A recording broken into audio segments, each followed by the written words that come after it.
bridging your Catholic faith with your everyday life. You're listening to Trending with Timmerie on Relevant Radio and the Relevant Radio app.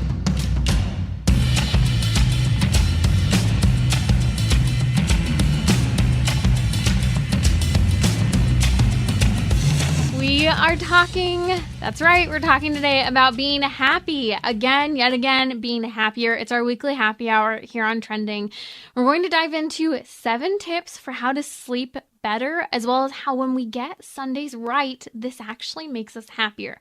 If you have a question, a comment, want to be happier and share your thoughts, especially from a Christian perspective, go ahead and give me a call. The number's 1-888-914-9149. Or if you have a question related to happiness, I'd be happy to take it live now on Instagram. Ask away at Timmerie. That's Timmerie. Okay, so we spoke a couple weeks ago to Lieutenant Colonel Dave Grossman. He's a top law enforcement trainer in the nation. And he was talking about the global epidemic of sleep deprivation. We talked about how suicide is the leading cause of it is actually lack of sleep. Chronic pain and the opioid crisis that we're dealing with has to do with people not getting enough sleep, and so they're in chronic pain and they're having to medicate. Also, everything from caffeine abuse, you name it, sleep has become a huge problem. I threw a question up on social media a couple weeks ago asking if you got enough sleep, and 75% of you, approaching 8 out of 10, said that you do not get enough sleep. I also heard a lot of excuses and reasons for why that doesn't happen, but Sam from Georgia actually called to tell us that when Lieutenant Colonel Dave Grossman was on a couple weeks ago, it's inspired him, and he's now getting 8 hours of sleep a night, and he's giving credit to Saint Joseph, the sleeping Saint Joseph statue. Now, this is a total side tangent. This isn't part of the 7 tips, but I was actually just pondering today my sleeping St. Joseph statue. I have it in my baby girl's room, praying that she would always be a great sleeper. And I'll actually touch on that. If you're a parent and you're struggling with sleep, my child was not a natural, easy, go to sleep and sleep all night kid, but we trained her. And thank God we trained her, because she sleeps for 12 straight hours and has almost the entire time since we've trained her and have had to go through the developmental jumps. I'll get to that in a minute if that's part of your concern about sleep. But we have a lot of tips here. Now, the sleeping St. Joseph, to just speak to that for a moment, I think is really important. There's a devotion behind a statue, literally, of St. Joseph laying on his side sleeping. Part of the idea is helping us to understand that God worked and intervened in St. Joseph's life time and time again in his sleep. The angel came to him multiple times in his sleep, prompting him to the will of God. And when St. Joseph would arise, he would obediently follow God's will in his life, God always keeping him safe and holy. And one day, ultimately, St. Joseph would have been in heaven. And so this sleeping St. Joseph statue, many things could be said of it, but I know for some people it has been helpful for them with that devotion and sleeping better at night. It's also a reminder for us of abandoning everything to God, letting go, and trusting in him to accomplish all. This is actually why I was pondering just today my sleeping St. Joseph statue, because I tend to be really fast-paced and quick and always trying to get things done and stress myself out at times because just trying to take on too much too fast or doing it too quickly. This attitude that everything must be done now. And I was thinking how, because we're getting ready to move in our new house, I want my sleeping St. Joseph statue to be in my room, not our baby girl's. And the reason for that is because I need that reminder of total abandonment and trust in God, just like St. Joseph had this holy resignation to the will of God. And that is so important. Okay, so let's dive into 7 tips for how to sleep better. And actually, we have a question coming in on Instagram from Andy Hapkett. The biggest weakness is picking up my iPad for a few minutes. I look up a quote, and a few minutes later, it's 2 a.m. and I'm learning about quantum mechanics or some other random subject. Andy, don't worry, we're going to get to your question in a minute. Ash Rossio just commented saying, how did you sleep train your daughter? And St. Joseph, pray for me, asking for prayers. We'll pray for you, Ashley. Don't worry. I will tell you how we sleep trained her. It's hidden in my 7 tips here. They're probably actually 25 tips for sleeping, but we'll pretend that they're only 7 because they kind of are in their own categories. Okay, so number 1, because at least 75% of you are not sleeping enough. Here's my number 1 question for you, and it's also my top tip. Ask yourself this. Do I want to sleep more or sleep better? And if I do want to sleep better or sleep more, do I ever plan for it? Because here's the reality. Sleeping more, sleeping better is not going to happen accidentally. You're not just going to fall into bed at 8 p.m. if that's when you really need to go to bed in order to get a proper night's sleep. You're also not just going to fall off of using your phone with total self-control if every night you're staying up till 2 a.m. learning about quantum physics. So here's the beginning. Do you want to sleep better, and do you plan for it? Okay, so that's, I think, the first question. All of that requires us to ask ourselves, and this is still just number 1, how much sleep do I need?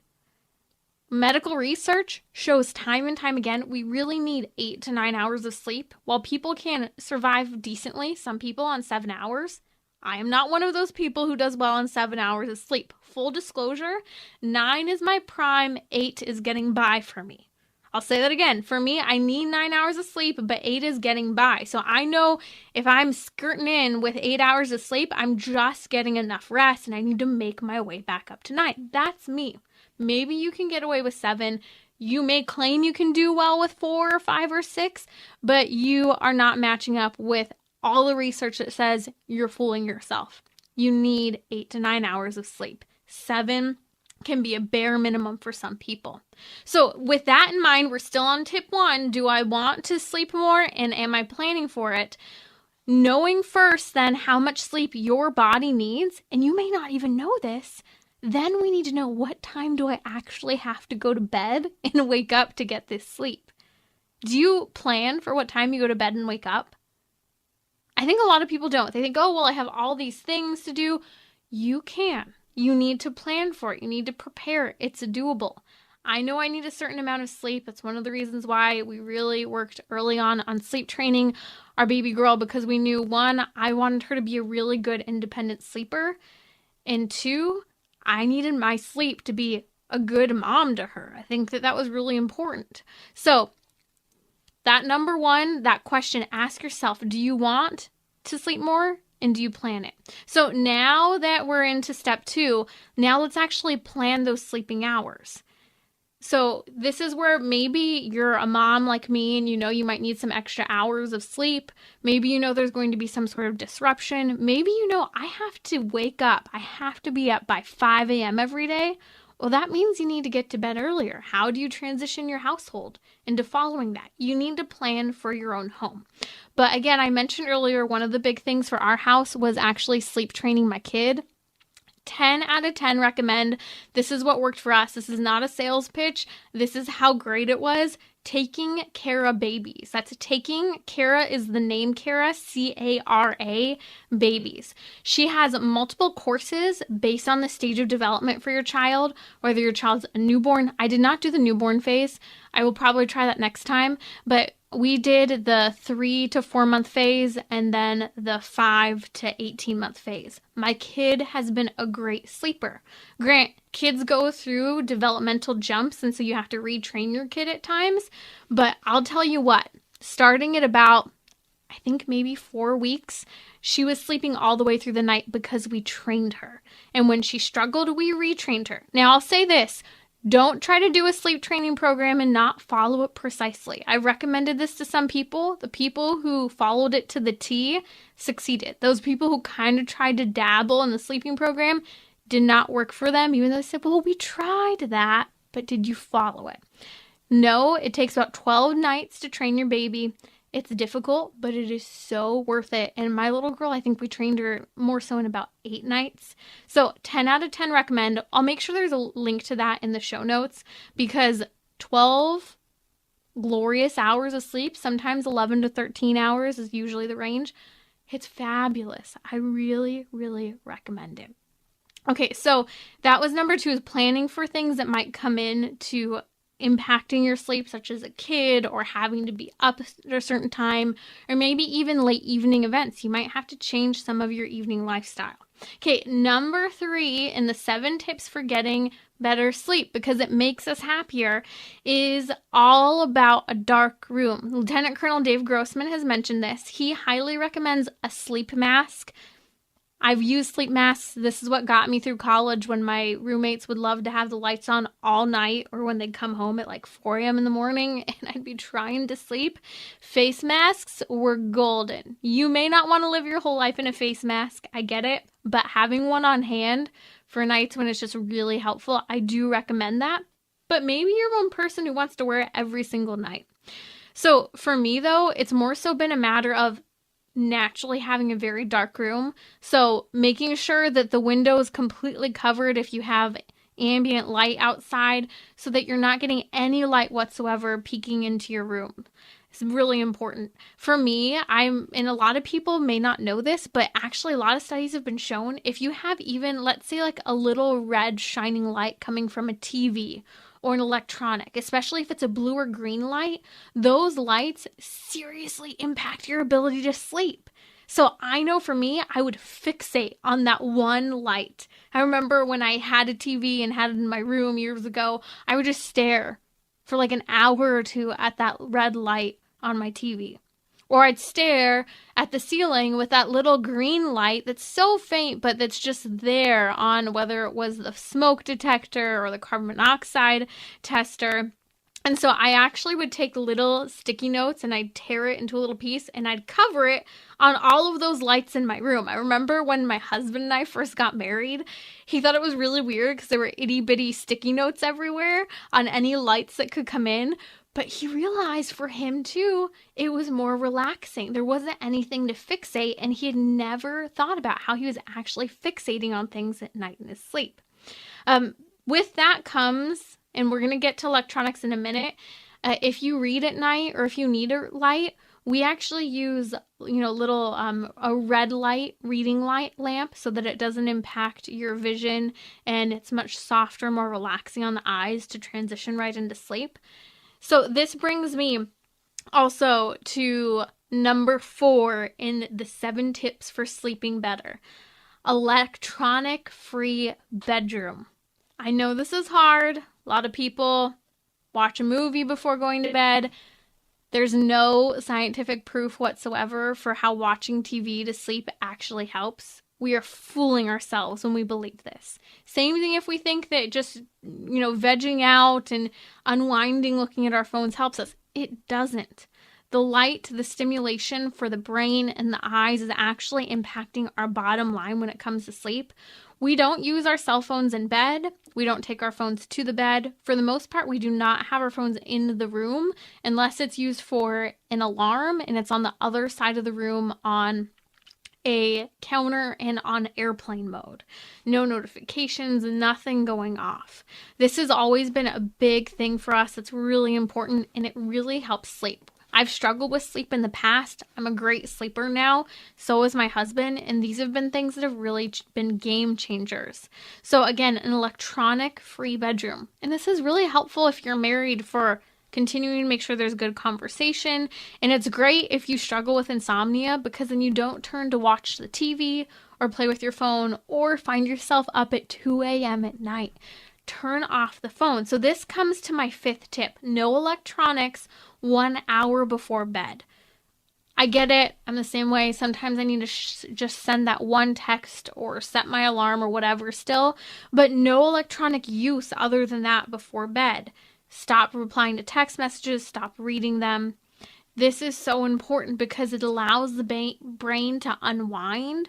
It allows you to actually achieve during your sleep that REM sleep, that REM sleep that we hear all about, that is a really good deep sleep that we need. You see, when we drink caffeine after lunchtime, or really about 8 hours before bed, or when we're looking at blue light or have that blue light stimulation, even if it has the night shift mode, it usually does impact our ability to sleep properly. So all of this being said, it's important that electronics are out of the bedroom and they're off an hour before bed. Okay, number 6 recommendation for going to bed, create a routine. When your body has this natural routine to transition into how to sleep at night, it's going to get into a momentum. We're starting, because one of the earlier tips is, hey, make sure you're going to bed at a decent hour that you know is your regular time-ish to go to bed. But then also, maybe there's a routine you have. Maybe you need to take a shower or a bath to help you relax from the day and unwind. Maybe you need to make sure that you stop drinking so much water so you're not up a million times in the middle of the night, or up avoiding getting up in the middle of the night because you have to go to the bathroom. Let's be real. Maybe part of your nighttime routine is you pray your rosary. You do your night prayer. All of this is part of our nighttime routine, that, relaxing, getting ready for bed, rosary, night prayer. Maybe even part of your nighttime routine includes looking at the calendar for the next day or so, putting together a little bit of that to-do list for the next day. We also try to dim lights, and that includes everywhere from the bright lights that tend to blind us in the bathroom to the lights throughout the house. Having some more relaxing lights, even just taking some of those really pretty twinkly lights you can get that maybe you put up for decoration during Christmas indoors. Those are great ways to dim the room and give some fun light to your room as well in the later part of the day. We actually have had those up for ever since Christmas, and it's nice because you don't have to have the super bright lights in your living room all the time, but still have nice light. Okay, number 7 tip, and this is a big one for me, not only falling asleep, but staying asleep. The temperature in the room. If I am hot, I cannot sleep. I will toss, I will turn. It's no good. So make sure your thermostat is low enough. Make sure everyone has the adequate amount of blankets. Maybe someone in the house needs more heat. For example, our baby does, so we have an individual space heater in her room. And then the rest of the house is cool. It saves money, but it also allows you to be cooler. And there's a lot of research behind making sure you sleep in a cool room will actually help you sleep better. So those are all tips for how to sleep better. When we sleep better, we're happier, less moody, better equipped to respond to people. We have more self-control. We are in less pain. We're able to exercise more, eat better. We're not craving carbs as much. There's so much behind it. But maybe like you, I've also struggled with staying asleep. Maybe just waking up randomly in the middle of the night. So here are my 5 go-to things if you wake up in the middle of the night and can't go back to sleep. 1, double checking that there's not light waking me up. 2, just working on breathing and relaxing.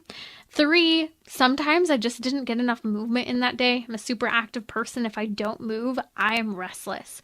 So even getting out of bed and stretching or doing a little bit of movement and laying back down can allow your body to actually relax and go to sleep. 4th, just clearing your mind with reading. I read every night before I go to bed. Pick up your book, have, the red light, reading light, and read a couple pages or for as long as you need. Then you're not frustrated that you weren't productive, but your brain can also be in a more relaxed state of thinking about something else. So make sure it's the right book for you. Or pray. Prayer is really helpful. I don't do the best about praying in the middle of the night because I usually can't stay focused. But again, it depends. Maybe if you're praying through your rosary. Number 5, if you can't stay asleep, if you wake up in the middle of the night, the best thing you can do if you're still not asleep after a little while, get out of bed, go do something else for 5 or 10 minutes, and then come back. Just whatever you do, don't go and use your electronics. That little distraction, that little change of pace can help you reboot and go back to sleep. It's actually a game changer if you really can't sleep. I do this all the time when I have a hard time sleeping. You are listening to Trending with Timmerie. I hope you are happier tomorrow the next day because you're going to start planning for more sleep.